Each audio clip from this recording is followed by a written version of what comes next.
Thank you very much, Chancellor John Woods, for those kind words. Members of the University of Canterbury community and the IPEN's Canterbury branch, members of the Hopkins family who are present, and ladies and gentlemen. And thank you to the University and IPEN's for inviting me to come and give this annual lecture. Certainly a privilege to be introduced by John Woods, as I worked very closely with John over many years as Prime Minister, and he was well known to me as one of New Zealand's finest diplomats and public servants long before I became Prime Minister. And giving this lecture also reminds me that the last time I gave a public address in Christchurch was 2 years ago, because I came at the invitation of Cathedral Dean Peter Beck to speak in Christchurch Cathedral. And so much has happened to that beautiful building as to this beautiful city since that time, and I'll reflect on that as I make my comments tonight as well. But I understand that the lecture was set up to recognise the many years of distinguished service of Professor Hopkins in the field of engineering, a man known for vision, dedication and extraordinary talents in his profession, and that the professor himself gave the inaugural lecture titled in 1978, "A Land of Bridges, a Story of New Zealand." So I hope 34 years on that the core message of my address, which in a way is resilience, is development, and is about act now, save later, as you saw in the short video. And also focus in figurative ways about the need to build bridges, to link between the experiences of this city, the experiences of building resilience in New Zealand, and with the needs of other countries who are also trying to build resilience and recover, as Christchurch is trying to recover from extremely traumatic disasters. There's another sense in which bridges need to be built in this area as well. And it's between emergency relief, recovery, and longer-term development. And one of the things which does bedevil us is that so often that ambulance is parked firmly at the bottom of the cliff. And time again, people go over that cliff with major disaster because the basic resilience wasn't able to be met. I'm very mindful of the 9 years I spent as Prime Minister, where you started to see over time that more and more of the New Zealand official development assistance budget needed to go into responding to complex emergencies. The Boxing Day tsunami was obviously one of the Monties of complex emergencies, but increasingly our money was needing to go more in that direction. And there's now been quite a major reflection among the international donor community, Western countries like our own, which is leading them to see that more of the money now tagged for humanitarian relief has to be tagged for building resilience, so that you do start to put the fence at the top of the cliff, rather than have people fall over each time there's a major disaster. And the big agencies like USAID, the European Commission's humanitarian aid budget, and the British aid budget are now specifically starting to earmark 10 to 15% of the humanitarian relief budget for resilience building, which is a positive trend. So, building resilience, building preparedness, recovering from disaster, planning for these things is very much a core function of the UN Development Programme, and I'll talk a little about that as I go along. We work in every developing country and territory on Earth, around 177 in total. Many of them have experienced or can expect to experience disasters. Now, in my job, I also get to visit communities which have experienced terrible disaster. And by the way, I'm so pleased I was able to come to Christchurch just very shortly after the tragedy which struck here at a time when it was so important to show solidarity and support. I went to Haiti 4 days after the quake there in January 2010. I'll say a little more about that too. I went to Pakistan. Actually, I was in Pakistan when news of the earthquake in February 2011 in Christchurch came through, and I was there to look at the aftermath of the terrible flooding, which covered quite a significant proportion of the country from the August-September period of 2010, and how distressing 6 months later to see that water still hanging around and the recovery job still not able to be completed. And then just earlier this year, I went to the landlocked Sahel country of Niger in West Africa with Valerie Amos, who heads the Office of Coordination of Humanitarian Affairs. And we went to see for ourselves and advocate for more effective responses to the very, very significant drought which is affecting the whole Sahel region this year. And again, one is so struck by the contrast between communities which had some support to build greater resilience, large water reservoir, proper well, transfer of skills from pastoralism, which struggles in these increasingly erratic climates, to vegetable growing backed by irrigation from the conserved water. Villages like that don't look too bad even in the middle of a great drought, but drive 15 minutes and you see the very, very distressing sights of the little children with limbs so thin you feel they would snap like a matchstick, and the very young and distraught mothers who are having to walk for several hours to come to feeding centres for their children. So building resilience is very much on my mind as a priority for our work. Now, let's just look at some of the factual background around the disaster risk that our world faces. You saw in the video, it's estimated that perhaps 2 billion people, even some say 4.4 billion people cumulatively, may have been affected by disasters caused by natural hazards in the last 2 decades. Certainly in the last 20 years, it's estimated about 1.3 million people have been killed from these hazards. 2011 alone, almost 30,000 people killed in 302 recorded disasters and 206 million people affected.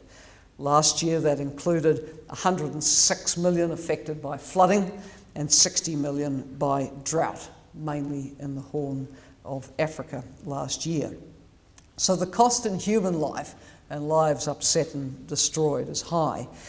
Then if you look at the economic costs, over the last 2 decades, economic costs from natural hazard disasters are estimated at more than US $2 trillion. I don't know whether you're like me and start to think, how many noughts do I put on the end of that? It's such a staggering figure.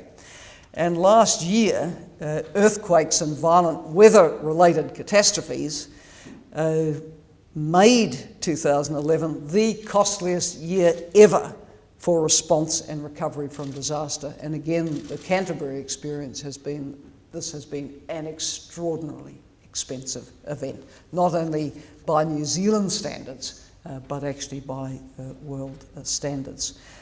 So the global economic losses attributed to these disasters from natural hazards last year reached $380 billion, an increase of nearly 2/3 over the previous record year, which was 2005. So, second point to register, disaster risk is rising. Climate variability and change, combined with larger populations who are living in areas exposed to risk, whether from erratic climate or seismic risk. Other factors too are driving a rapid overall rise in disaster risk for all kinds of countries, whether they're rich or poor, developed or developing.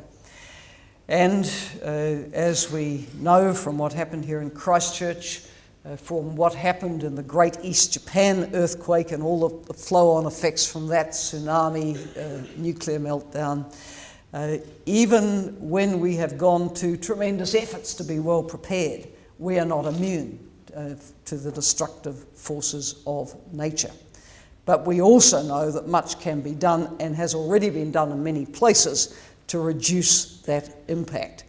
And Japan and New Zealand are exactly examples of countries which have demonstrated over long periods of time that making investments in prevention and preparedness, including through civil defence exercising, is a very necessary part of systematic efforts to build resilience.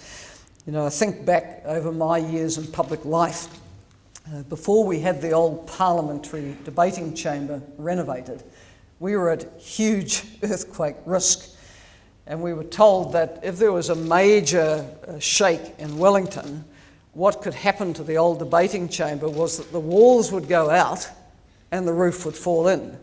And I remember the earthquake drills, when a siren would go off and we would be told to get under the desks.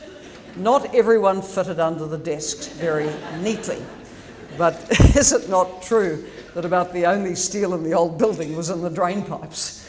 So when you go on the tour of Parliament now and see that incredible system where our building is on rollers, it is just such a huge advance in safety.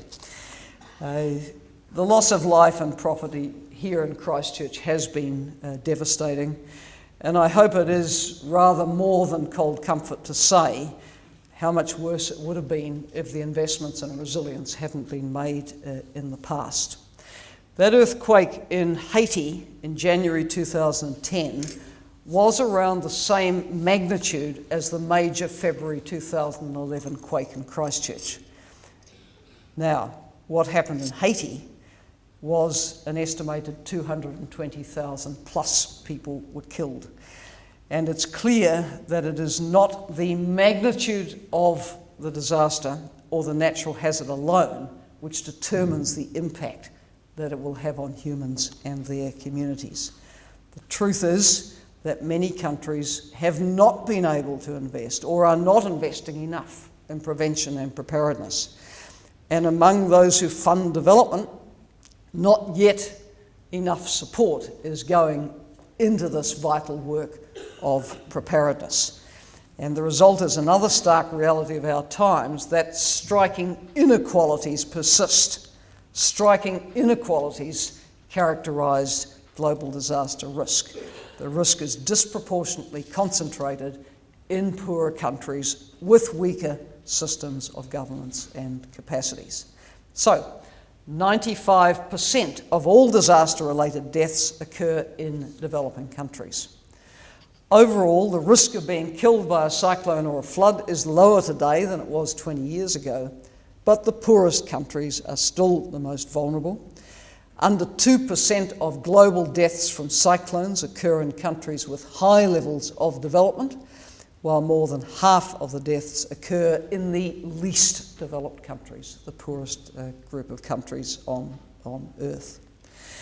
Now, according to the World Bank estimates, around 2.5 billion people on our planet live on under New Zealand $2.50 a day. As we know, again from experience here in this city, a natural disaster is devastating for people who live in a developed country. For those who live at or below the internationally established poverty lines, the $1.25 US a day, and then there's the $2 mark as well, the consequences are particularly dire as disasters disrupt the whole long-term progress of development and prevent people escaping from poverty. In fact, they throw people back into poverty.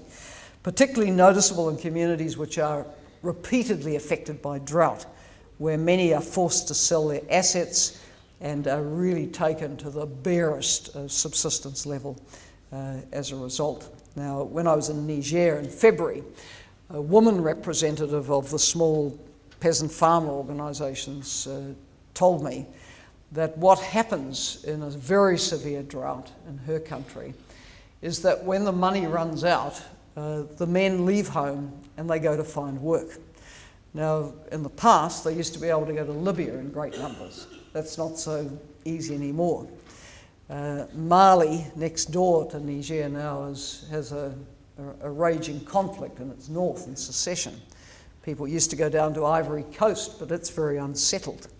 Maybe they tried to go to Nigeria, to the east, but north of Nigeria is experiencing turbulent times. So it's not so easy just for the men to go and find work, but they go, and sometimes they're not heard of for quite a long time and may not be able to bring much money back. And so the women and children, they start to sell what they have, which could be their tools, whatever furniture, any little bit of jewellery that they might have, and then you're thrown onto charity. And in the case of Niger, in this Western Sahel region, this 2012 drought comes 2 years after the last devastating drought, so people have not been able to build up their supplies before. So building resilience to this in countries like Niger is just so critical. And it's for all these kinds of reasons that disaster risk reduction is a huge priority in development. Resilience is development. Without resilience, poor countries, poor communities, poor families just get knocked flat time after time after time. Now, the United Nations has been very active, not only through our own development program, but also at the global policy level on disaster risk reduction. It has accepted definition, the concept and practice of reducing disaster risks through systematic efforts to analyse and manage the causal factors of disasters, including through reduced exposure to hazards, lessened vulnerability of people and property, wise management of land and the environment, hence our little video, and improved preparedness for adverse events. Now, that definition of disaster risk reduction directs us to address the drivers of risk, such as uncontrolled urbanisation in earthquake-prone areas, indiscriminate tree cutting, settlements on floodplains, etc. And it also guides us to prepare for the consequences of disaster and work to see that the institutions and the capacities are in place to provide proper services. Now, back in 2005, the UN General Assembly established a process which led to what is called the Hyogo Framework for Action for the decade from 2005. Hyogo is a Japanese city. The framework was decided on there. It's been endorsed by most of the world's country, and it guides international policy on the reduction of disaster risk. It sets out priorities around ensuring that disaster risk reduction is a national and a local priority, with a strong institutional basis for implementation of what has to be done. And New Zealand provides a model of this. We have our institutions, we have our systems, we have a great deal to share. The other priorities, capacity to identify, assess and monitor disaster risks and enhance the early warning systems, use knowledge, innovation and education to build a culture of safety and resilience at all levels, reduce the underlying risk factors, and strengthen preparedness for effective response. We have then this international strategy for disaster reduction. There is a secretariat for it, for the international strategy, and I was very pleased to see that my old colleague Leanne Dalziel, who's here tonight, was appointed to a parliamentary network which that independent UN office operates around disaster reduction. But UNDP comes in as a very significant player because it is one of the world's largest development agencies, and specifically in its mandate is to work on crisis prevention and recovery. That takes two forms. One is the form of trying to prevent the sort of crisis that comes from war and conflict and lack of social cohesion and breakdown of relations between and within countries. But the other aspect of it is exactly to work in this prevention of crisis from disaster and recovery from it.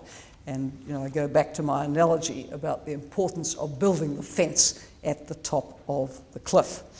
Indeed, we have defined our mission statement in a little tagline that says, "Empowered lives, resilient nations." empowered people can build resilient nations, and investing in disaster risk reduction is an essential component of that. So, let me then go through 4 key messages that I would like to leave from tonight. Firstly, investing in disaster risk reduction is cost effective and it is smart development for any country. Recent work done by UN agencies and by the World Bank shows that while specific cases may vary, for every dollar put into minimising disaster risk, about $7 will be saved from economic losses from disasters. The United Kingdom's International Aid Department has done some work on how much building resilience to drought could save Ethiopia. They estimate $3.3 billion over 20 years. And in Kenya, savings over the same period are estimated at nearly $21 billion. Then investments in minimising seismic disaster risk also not only save lives, as again we saw in this city, but also make good economic sense. I'm told that it costs less than an additional 10% to build a new home to be earthquake resistant. But to retrofit an existing home, I'm given a figure that it could cost up to 50% of the total initial building cost to go back and do the job again. So do it first has to be the message. Now, as I said earlier, the global investment in disaster risk reduction really remains rather low. We have looked at the range of figures across developing countries. They go from a very low level of 0.005 of national budget in Lesotho allocated for disaster risk reduction purposes to just over 2.5% in Sri Lanka. There's very, very little invested in some of the poorest countries. And of the official development assistance going to the world's 40 poorest countries, 1% of it went to disaster risk reduction. I think that thinking is starting to change. There is a greater appreciation of the need for resilience because of the sheer cost of responding to complex emergencies. And in my time at the UN, I've seen the response to Haiti, $9 billion pledged for the recovery and response in Haiti. Pakistan floods huge, Sahel droughts huge, cyclones in the Philippines huge, Horn of Africa drought huge sums of money. So the concept of investing early in resilience is getting a lot of traction. Now, a UN report last year on the Asia-Pacific region noted that the risk of mortality, that's of death from tropical cyclones and floods, has dropped by around 2/3 in the region since the 1980s, which is of course good news. But while more lives are being saved, there's less progress on saving people's livelihoods. The number of people who are affected by these disasters and the costs of the damage of disasters are going up. And returning back to some kind of normalcy takes time because of the size of the impact and cost. Again, Christchurch knows so much about that. The floods in Thailand last year cost the country more than $45.7 billion, which was nearly 14% of its GDP. And the ricochet effects of that went far beyond Thailand. Japan has quite a lot of offshore manufacturing in the areas struck by the Thai floods. It affected the Japan economy too. Recovery in Haiti, more than 2 years following the quake, there's still around 400,000 people in the camps. Huge number of people. So in investing in resilience, we have in mind that we're trying to avert situations which will throw very large numbers of people and economies into reverse gear when disaster strikes. And in the case of the poorest countries, sometimes you will get setbacks in development which you can never make up for people. if children are pulled out of school, they may never get back again. The spread of disease can cause further death and distress, like cholera in Haiti. There were 500,000 cases of cholera in Haiti last year, with a population of something like 10 million. Very, very sobering. In the area of growing risk, I come back to what is happening to our climate. The average temperature of the globe has already increased by 0.8 degrees centigrade since records began to be taken over 130 years ago. We're told that if we go over the 2-degree level of rise, we face irreversible and catastrophic change in our climate, increased disaster risk. Sensible people are now talking of how difficult it will be to keep the temperature rise below 3 to 4%, and I'm even hearing some people, including Al Gore, talk about 6 to 7% rises. So if 2 degrees was bad, what is 6 to 7 going to be like? So we have these factors. We also have the way development has occurred, putting things more at risk.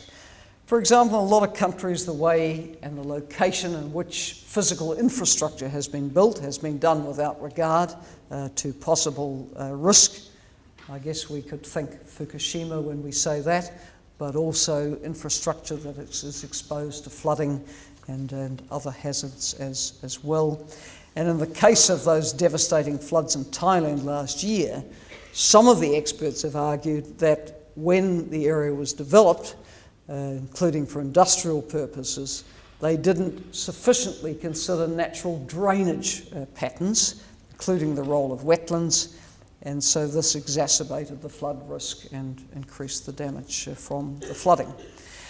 You have around the cities of the developing world the growth of these huge informal settlements and many very unstable living environments. Now, one of the most devastating things about Port-au-Prince in Haiti is you're looking at a city which rises from a coastal narrow strip straight up very, very steep hillsides.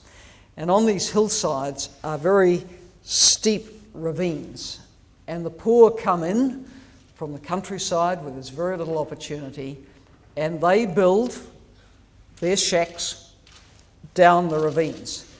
Now, if you're at the bottom of the ravine, the heavy rain season goes through your house pretty regularly, year by year. But what happened with the quake was everything kind of cascaded down. It was like the favelas, the slum neighbourhoods sort of sunk down the ravine. People get crushed, killed to death. And clearing up out of there is a huge task. When I was there in March, we were still supporting countries with work schemes to try and get the debris up out of these gullies, because realistically people are going to rebuild there, but you have to try and clear in some way first, and then we're also working on building back better, which is a longer story.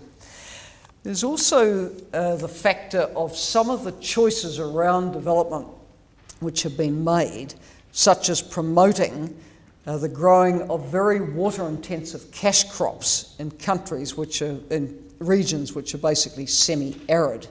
Now, in a good year that may boost local economies, but if that kind of growing depends so heavily on canal irrigation that even a slight variation in rainfall will throw it out, then you can end up with an economy that is really very, very much at risk, production that's very, very much at risk, and on reflection may not have been the best way to boost an economy. So let's come to some of the examples of how UNDP has been supporting disaster risk reduction, and I'll sort of give examples across the flooding kind of disaster and the seismic risk disaster. Right at this time, we're working in over 60 countries precisely on disaster risk reduction. So what do we emphasise? We emphasise that the natural hazards have to be addressed in ways which will reduce the vulnerability of people and will reduce the economic and social impact. We absolutely stress that what is done has to be nationally and locally owned. The leadership has to come from the country and from the people. We can build in the international support, share the best practice, but there has to be national ownership and leadership of this. It cannot be led from outside. We stress that the approaches have to be comprehensive, touching all sectors of society and involving whole of government approaches, as we know from New Zealand. We stress a commitment to innovation, learning, best practice, learn from what worked, what didn't work, share experiences. And in fact, just in the last 3 weeks or so, I've had my most senior manager at UNDP, an Assistant Secretary General, actually come to Christchurch and also make calls in Wellington and just see what he, as our leader in this area, could pick up from the experience that Christchurch has had. The final point I want to stress about what we emphasise is this is long-term work. It's not flash in the pan. You do not build resilience overnight. It needs sustained engagement from donors, development agencies, the national actors. It is not quick. And sometimes you get things going and another disaster is on top of you before you've even got much traction. I'll give Niger as another example of that. The 2010 drought was so tough that I was inspired by the previous UN Emergency Relief Coordinator, Sir John Holmes, who said, when is somebody going to address the underlying factors? And I got my Africa Bureau and crisis prevention people and I said, for God's sake, what are we doing to help address the underlying factors?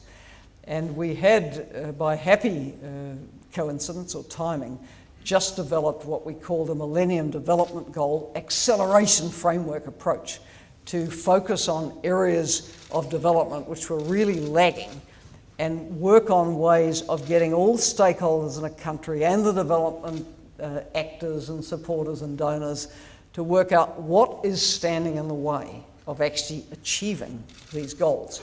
And so for Niger, I wrote to the President, met the President, and I said, would you work with us to accelerate progress on the Millennium Development Goal 1, which is on reducing food insecurity and reducing hunger? And that, of course, means addressing drought-prone countries. So he readily agreed. We got a very good process going. We got an action plan out of it, everyone behind it. Niger, which is so poor, put in 30 million of its own money over 5 years, and starting to work. Some of the things we had to do were not actually directly related to agriculture as such at all. There were things like, if you don't have any security of tenure over the land that you're trying to farm, you don't invest in it. You don't put the investment into the irrigation, the reservoir, the well, etc. So one of the things that came out was a big process of issuing land titles. And of course it's important that women also get a chance to get their name on a title. In many countries women do the work but they never get to own the land. You can't own the land or you don't have the leasehold right. You can't get the credit to do anything. So all these complicated issues. We did, as part of this action plan, get a better early warning system about drought set up. And that is why, in the case of this terrible drought this year, the Niger government was able to tell the world in August last year that there was going to be an extremely serious drought because the rains had not come and they could measure and monitor that. Now, we're still going on this medium longer term approach, but meantime the drought strikes, half the people of the country would not be alive today if the international community wasn't putting in the money to feed people, but we know what the long-term answer is. And the Niger government itself, adding to the action plan, now has this 3 N's strategy driven by the President. And 3 N's is about Nigerians nurturing Nigerians. We must feed ourselves, we must feed our people. And they're trying to devise a food system. And in that food system, they are looking at what is the basis of food security for the family. What do they need? What does the village need? What does the market town need to try and get a functioning food system? So very, very important long-term work and all part of building resilience. So Bangladesh is a country which has significantly reduced disaster risk over time. 1991, terrible cyclone in Bangladesh. 140,000 people were killed. A cyclone of around the same magnitude hit in 2007. 4,000 people died. Now, what had happened in between? Well, a lot of people had been very busy. And UNDP was one of the partners which was very busy with the government. So there was support to design better risk reduction policies, train people, implement measures which would protect livelihoods, build small embankments to protect agriculture, steps to improve the emergency warning systems. Development partners helped support better infrastructure, including cyclone shelters for people to go to. The civil society organisations, the Red Cross and Red Crescent movements, everyone pulled in to get Bangladesh's disaster risk reduction capacities up. Now, about close to 2 years ago, I went to an island in Bangladesh which was right out on the edge of the Bay of Bengal. And in the terrible cyclone of 1991, I understand that virtually everyone on that island was killed. The waters just came through. Now, you know, Bangladesh has a lot of people and not a lot of land, so people keep going back to devastated places. And you work to see what can you do which would build their resilience to disaster. And one of the things that we've been very involved in is the reforestation with mangroves, because the mangroves are a buffer against the cyclones and the tidal surges. And there's been quite a lot of work done and opportunity created through that. So in Bangladesh, we can absolutely show that investments in resilience over a period of time are saving lives and saving livelihoods. Mozambique's another example. In 2000, it was badly battered by cyclones and floods, 800 people dead, 500,000 people out of their homes, and more than 1 million lost their income. Again, fast forward 7 years, a similar sized cyclone hit the country. The death toll and the displacement from the flooding significantly lower, 29 people as opposed to 800, and 70,000 displaced, not 500,000. So what was done? Well, again, the government, the communities, the development actors, including ourselves, got busy. Established a National Disaster Management Institute, which hadn't been there before. It coordinates the disaster risk reduction measures. It developed a nationwide master plan for this, which was adopted. Standardised procedures were developed for preparing communities for storms, cyclones, floods. Communities were trained on how you monitored the water levels, how you communicated with the relevant authorities when there were rising water levels, how you disseminated evacuation warnings. All these things work and they save lives. Then come to Indonesia, ranked second in the world for extreme natural hazard risk. Indian Ocean tsunami, we're all familiar with, the tragedy of Boxing Day 2004. Claimed over 126,000 lives in Indonesia, $4.45 billion worth of damage. After that, the government made major policy changes to address disaster risk. We were involved with the Safer Communities for Disaster Risk Reduction program. The involvement of communities is so critical. We've supported Indonesia to write disaster risk reduction into the National 5-Year Development Plan, which means that these preparedness activities are prioritised now in the budget. A tremendous amount has been done. Now, January this year, a 7.6 magnitude earthquake hit Aceh province. There was very little damage, no lives were lost, and the community response systems worked. The tsunami warnings by the Aceh government went out on time and people managed to evacuate. So it does work. Now, let me come just to reflect a little on what we can learn from here in Christchurch and how New Zealand helps the world in dealing with disaster risk reduction. Firstly, I want to repeat, I think New Zealand has a lot to be proud of for the investments it's made over a very long period of time in general disaster preparedness and response. In Christchurch, we saw the emergency services, police, fire, ambulance, armed services coming in, civil defence authorities, local communities, community organisations, service groups, just everybody pulled together. And of course, the international support is greatly appreciated. And the investments in preparedness over all those years with the building codes and so on did so much to save people's lives. We have a very extensive civil defence system in our country, and our Earthquake Commission, which was always the Earthquake and War Damages Commission when I was growing up, is probably unique in the world. Those who set it up had tremendous foresight, as without it we would not be able to have so much of the cost of the disasters we experience covered by insurance. So we would be knocked flat like the people I see knocked in developing countries, knocked flat. Now, of course, so many people have been knocked flat in Christchurch, and it's a long and slow and frustrating process. I fully appreciate it.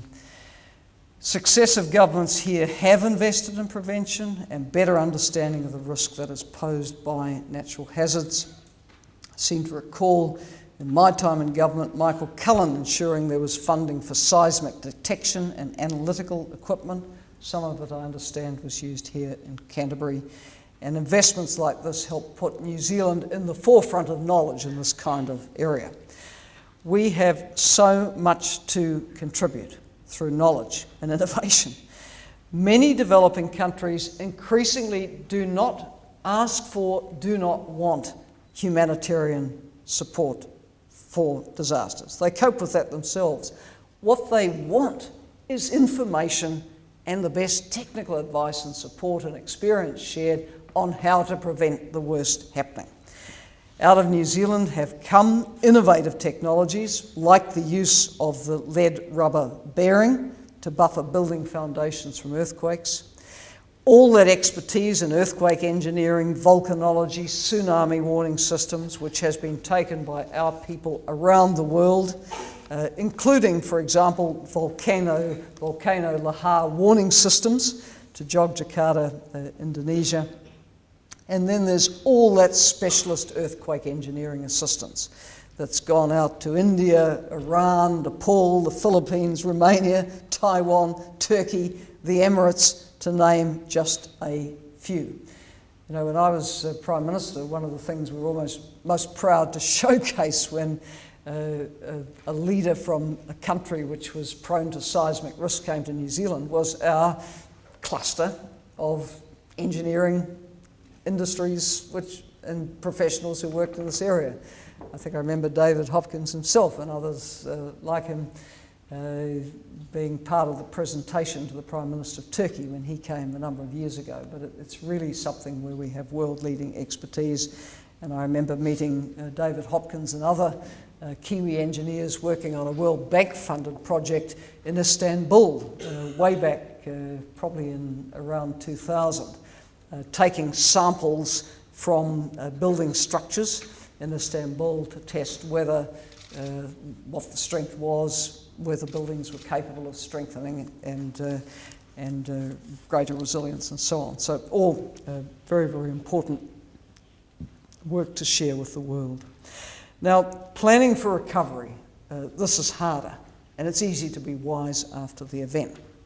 But there is a growing appreciation of the need, not just for preparedness so that the worst doesn't happen, but also to think through and anticipate when there is a major event, what the recovery process should be. And there is an international recovery platform which has been established as part of this HIOGO International Framework for Disaster Risk Reduction. And we're working in this area around guidelines, training packages, capacity building, etc. in a number of countries.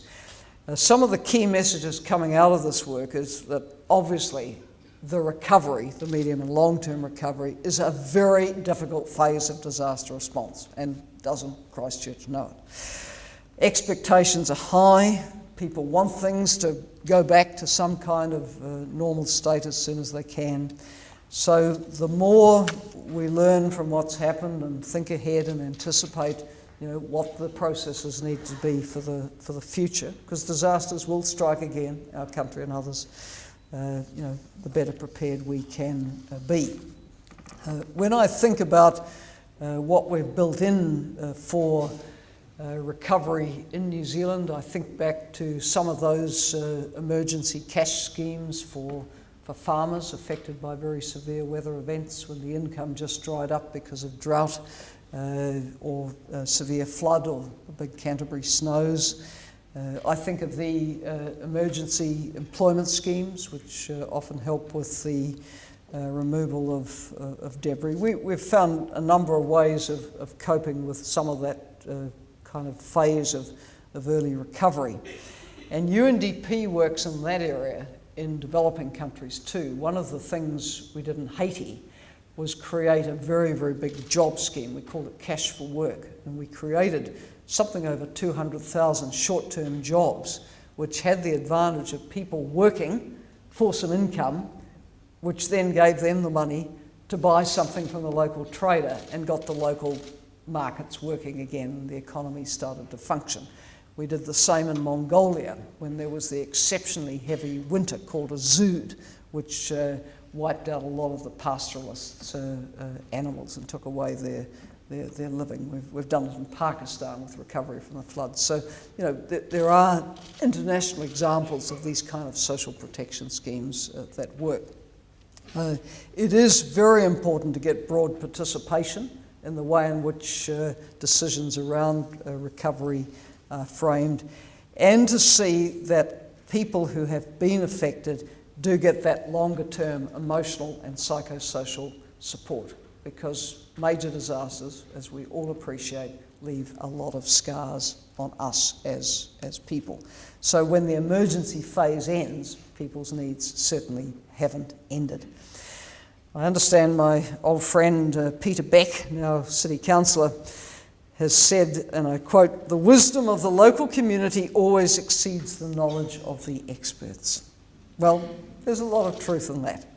And engaging with local communities is about drawing on their knowledge and their expertise, and I think participatory decision making is extremely important.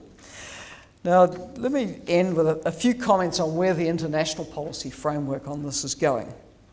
The HIOGO decade actually ends in 2015. So the discussion is starting now on, well, what would a next decade look like? What needs to be prioritised in the international disaster risk reduction agenda? And just to make some points about that, HIOGO has been a voluntary, non-binding arrangement. It's set standard, it's done guidelines, etc. It's had very high uptake from governments right around the world, and more than 100 countries and territories are actually monitoring and reporting on how they are implementing the HIOGO framework on disaster risk reduction. So I think it's quite important that after 2015 that continues. The framework did not set specific targets, and one issue is whether the next decade that follows should have measurable outcomes and targets. I think that would make the whole thing rather more effective. So that's something to think on. There's also the issue of how to get greater convergence between the disaster risk reduction agenda and other agendas, like the adaptation to climate change agenda, like what happens after 2015 with the Millennium Development Goals. Will there be sustainable development goals? How do we refer to disaster risk reduction in these processes as well? And sometimes the disaster risk reduction community works almost in isolation from people doing very similar things under different labels. I was quite struck when I was in Bangladesh in late 2010, and my UNDP country director said to me, "Oh, we're having a lot of trouble sort of getting into the climate change adaptation work in Bangladesh." I said, "What on earth are you on about?" I said, "We've done all this work in Bangladesh on reducing the risk of disaster from flooding, which of course is going to be exacerbated by climate change and rising sea levels and more erratic weather." He said, "But that's disaster risk reduction." I said, "I don't care what you call it. It is about adapting to erratic climate." So we've got to get some convergence between the people who are working in these silos on very similar fields. The truth is that with this rising exposure to risk, we do need to scale up investment in building resilience. So the debate around how this Hyogo decade and framework is renewed is going to be a good opportunity to put the focus on that. We need really to be stressing whole of government approaches. We know in New Zealand we wouldn't have the level of disaster preparedness we have if we dumped it all on civil defence. No, we've got to have building codes, planning, finance, health sector, emergency services, just right across government. People have to be involved in disaster risk preparedness. And I think still in a lot of countries which haven't got good systems, there's a tendency to think we'll set up a national disaster risk reduction body and dump it on them. Well, that's not going to work. It does need whole of government approaches. We need to be thinking in developing countries about what the very high rate of urbanisation means for exposure to disaster. As of 2008, and for the very first time in human history, more people are living in urban areas than in rural areas, and by 2030 that will be the case in every developing region, including in Africa, and this adds new and different dimensions to disaster risk, so that has to be taken into account. And a final element of mention is that current thinking is leading to seeing sustainable recovery from disasters as, yes, a human right. The post-Hyogo framework negotiations will certainly discuss that. There will be a need for much greater emphasis to be put on recovery, as I've discussed, and put in place arrangements which are human rights based and support inclusive and sustainable post-disaster recovery. As I've said, we need to link into the post-2015 Millennium Development Goal agenda, what happens next. Very helpfully, in the Rio +20 UN Conference on Sustainable Development held in June, there is explicit mention in the outcome document agreed by all the countries of disaster reduction as an essential ingredient of sustainable development. So disaster reduction is really starting to get this greater prominence now. For UNDP, we are planning to double the level of support we give for building resilience to disaster over the next 5 years. We are going to be working to try to add every year another 5 countries who we can say really are champions of building better resilience. We have our examples of Mozambique, Bangladesh, Indonesia, Nepal, Ghana, and others have experiences to share, but we need many more countries with these good stories to tell. So, in conclusion, no question, over the past century we have seen a lot of progress in human development, but ever greater numbers of people and their assets and their infrastructure are exposed to natural hazards. The risk of losses from these disasters is higher than ever before, and the events of recent years convincingly demonstrate what the consequences are of failing to reduce those risks. It's really been a nightmare from the time of the Boxing Day tsunami. It's been one thing after another: droughts, floods, quakes, and these really quite horrific losses of life, and the economic losses too. Now, the risk can be modelled, it can be analysed, there's enough knowledge to manage it if the investments are made and the right strategies and policies and measures are put in place. We cannot just dump responsibility for disaster risk management with disaster managers alone. It is a concern for everyone, from the citizen, who must be empowered to make decisions which reduce risk, to political leaders, government institutions, the private sector, the civil society organisations, the scientific and technical people, and the professional bodies, and our engineers are among our most precious assets in this regard. Whole of society approaches to disaster risk reduction are going to become more and more important, particularly as climate change alters the hazard patterns. But let us be proud of the role that New Zealand can play in sharing this incredible knowledge and innovation and experience that we have, not only with communities in our own country, but with communities facing the sort of risks that we face right around the world. Thank you.